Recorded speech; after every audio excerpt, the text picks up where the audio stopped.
አንድ ሰው ቲክቶክ ላይ ቪዲዮ ሲያይ ብዙ ጊዜ የሚያስበው ነገር አንድ ነው። ይህ ቪዲዮ እውነት ነው ወይ? አንዳንድ ጊዜ መልሱ አይደለም፣ ግን አንዳንድ ጊዜ ቪዲዮ የሚያሳየው ነገር ከሚታሰበው በላይ እውነተኛ ይሆናል። ዛሬ የምንመለከታቸው 10 ታሪኮች በማህበራዊ ሚዲያ በጣም የተስፋፉ ክስተቶችን ይመለከታሉ። አንዳንዶች በካሜራ ተቀርጸዋል፣ አንዳንዶች በምስክሮች ተነግረዋል እና አንዳንዶቹ ደግሞ እስከዛሬ ድረስ ጥያቄ ያስነሳሉ። ነገር ግን ከመጀመራችን በፊት አንድ ነገር አስተውሱ። በቲክቶክ ላይ የሚታዩ ሁሉ እውነት አይደሉም፣ ግን በዚህ ቪዲዮ ውስጥ ያሉት ነገሮች እንዳሉ እውነተኛ የማህበራዊ ሚዲያ ታሪኮች ናቸው። ወደ ቪዲዮአችን ስንመለስ ይህንን ፔጅ ሰብስክራይብ ያላደረጋችሁ ሰዎች ሰብስክራይብ አድርጉ። ቪዲዮም ከተመቻችሁ ላይክ ማድረጋችሁን እንዳትረሱ። አሁን ወደ ቪዲዮአችን በ10ኛ ላይ የምናገኘው በቤት ውስጥ የተሰማው ድምጽ ነው። አንድ ሰው በሌሊት ቤት ውስጥ ብቻውን ነበር። ቤቱ ጸጥ ብሏል። በድንገት ከሌላ ክፍል የሚመጣ እንግዳ ድምጽ ሰማ። መጀመሪያ ንፋስ መስሎ ተው፣ እንደገና ግን ሰማው። ይህ ጊዜ ድምጹ ከበሩ ጀርባ የሚመጣ ይመስል ነበር። ስልኩን አነሳ፣ ካሜራውን ከፈተ። በቀስታ ወደ በሩም ቀረበ። በሩን ሲከፍት ምንም ነገር አልነበረም። ግን በቪዲዮ ውስጥ ተመልካቾች ከሱ ጀርባ ያለውን ነገር እንዳዩ ተናገሩ። እውነት ነበር ወይስ የቪዲዮ ማታለያ? እስከዛሬ ድረስ ሁሉም አይስማማበትም። 9ኛ ላይ ደግሞ የምንመለከተው ከኋላው የተከተለው ሰው። አንድ ቲክቶክ ፈጣሪ በሌሊት ወደ ቤቱ እየሄደ ነበር። ካሜራውን እየቀረጸም ነበር። በመጀመሪያ ምንም አልተለመደ። ከጥቂት ሰከንዶች በኋላ ግን ከኋላው አንድ ሰው እየተከተለው መሆኑን ተመልካቾች አስተዋሉ። እሱ ግን አላየው። ከዚያ በኋላ ሰውየው በጨለማ ውስጥ ጠፋ። ቪዲዮ ሲታይ ብዙ ሰዎች ከኋላ ያለውን ተመልከት ብለው ጻፉ። ግን እዚህ ላይ ጥያቄው አንድ ነው። ያ ሰው በእውነት እየተከተለው ነበር ወይስ ቪዲዮ ተዘጋጅቶ ነበር?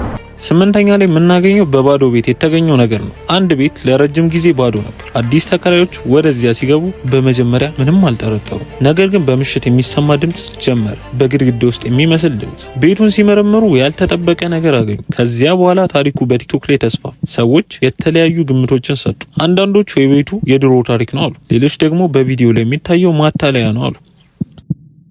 7ኛ ላይ የምናገኘው ካሜራው ብቻውን ሲንቀሳቀስ። አንድ ሰው ቤቱን ለመጠበቅ ሴኩሪቲ ካሜራ አስቀመጠ። ካሜራው በሌሊት እየቀረጸ ነበር። ጠዋት ቪዲዮን ሲመለከተው አንድ ነገር አስገረመው። ካሜራው ቦታውን ቀይሮ ነበር። በመጀመሪያ ወደ አንድ አቅጣጫ ነበር፣ በኋላ ግን ወደ ሌላ አቅጣጫ ዞሯል። ከዚያ ቪዲዮን ቲክቶክ ላይ አጋራ።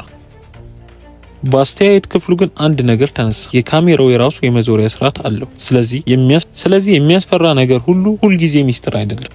አሁን ደግሞ 6ኛ ላይ የምናየው በስዕል ውስጥ የታየው ሰው ማን ነው?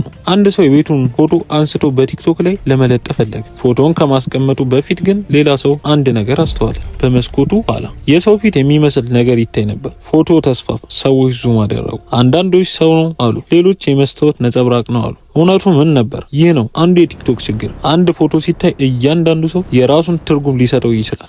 5ኛ ላይ በሌሊት የተቀረጸው ድምጽ። አንድ ሰው በሌሊት የተቀረጸ ቪዲዮ ለጠፈ። ቪዲዮ በመጀመሪያ ምንም አልነበረው፣ ግን ከቪዲዮ ጀርባ በጣም ዝቅተኛ ድምጽ ይሰማ ነበር። ብዙ ሰዎች ሄድፎን በመጠቀም እንደገና አዳመጡት። ከዚያም ተመሳሳይ ነገር ተናገሩ። በጀርባ የሚናገር ሰው አለ። ነገር ግን የድምጽ ባለሙያዎች የባክግራውንድ ኖይዝ እና የአውዲዮ ኮምፕሬሽን ድምጽን የሰው ንግግር ሊያሳስቱ እንደሚችሉ ያስረዳሉ። 4ኛ በአንድ ሰከንድ የታየው። ይህ አይነቱ ቪዲዮ በቲክቶክ ላይ በጣም ይወደዳል። አንድ ቪዲዮ አንድ ክፍል እና በአንድ ሰከንድ አንድ ነገር በፍሬም ውስጥ ይታያል። ቪዲዮውን በቀስታ ስትመለከተው ብቻ ታስተውላለህ። እና ይህ ነው የቲክቶክ ቪዲዮዎች በጣም አስፈሪ የሚሆኑበት ምክንያት። አንጎላችን ያልተጠበቀ ነገር ሲያይ ክፍተቱን በራሱ ይሞላል።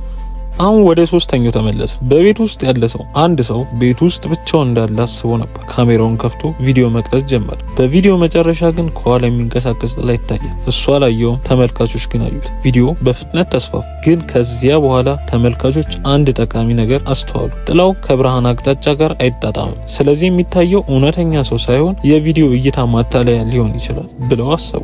2ኛ ላይ የምናገኘው በሰዎች መካከል የጠፋው ሰው ነው። አንድ ትልቅ ቦታ ብዙ ሰዎች ካሜራ እየቀረጸ ነው። ከዚያ አንድ ሰው ከፍሬሙ ውስጥ ይገባል። በሌላ ሰከንድ አይታይም። ቪዲዮ ሲቆምና ሲመለስ ሰውየው በቀጥታ ከፍሬሙ እንደጠፋ ይመስላል። ይህ ነው ሰዎችን ያስገርሙ። ግን ቪዲዮ አርት እና ካሜራ ከትስ አንድ ሰው በአንድ ሰከንድ እንደጠፋ ሊያሳዩ ይችላሉ?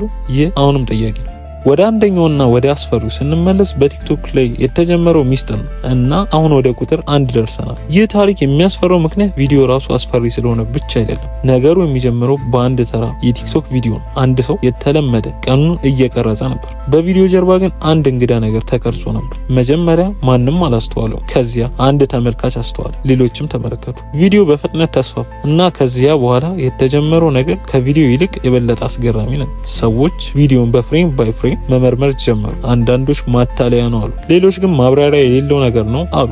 እውነቱ ምንም ይሁን ምን ይህ ታሪክ አንድ ነገር ያስተምረናል። በኢንተርኔት ላይ የምናየው ነገር ሁሉ በመጀመሪያ እይታ እንደሚመስለን አይሆንም። እነዚህ ነበሩ 10 አስገራሚ የቲክቶክ ታሪኮች። አንዳንዶቹ ማብራሪያ ያላቸው፣ አንዳንዶቹ ግን እስከዛሬ ድረስ ውይይት ያስነሳሉ። እና አንድ ጥያቄ ለእናንተ አለ። ከነዚህ 10 ታሪኮች ውስጥ የትኛው በጣም አስፈራል? ከወደዳችሁት ቪዲዮ ላይክ አድርጉ፣ ቻናሉን ሰብስክራይብ አድርጉ እና ቀጣዩን አስገራሚ እንዳያመልጣችሁ የሰብስክራይብ በተኗን ተጫኑ። እስከሚቀጥለው ቪዲዮ ደህና ሁኑ እና ያያችሁ ሁሉ ወዲያውን እውነት ነው ብላችሁም አትመኑ። Crowded places are supposed to be safe. Witnesses everywhere, cameras on every corner. So how does someone disappear in front of everyone? The first clip was captured inside a busy metro station in Washington, D.C. Commuters move in every direction. Trains arrive, announcements echo.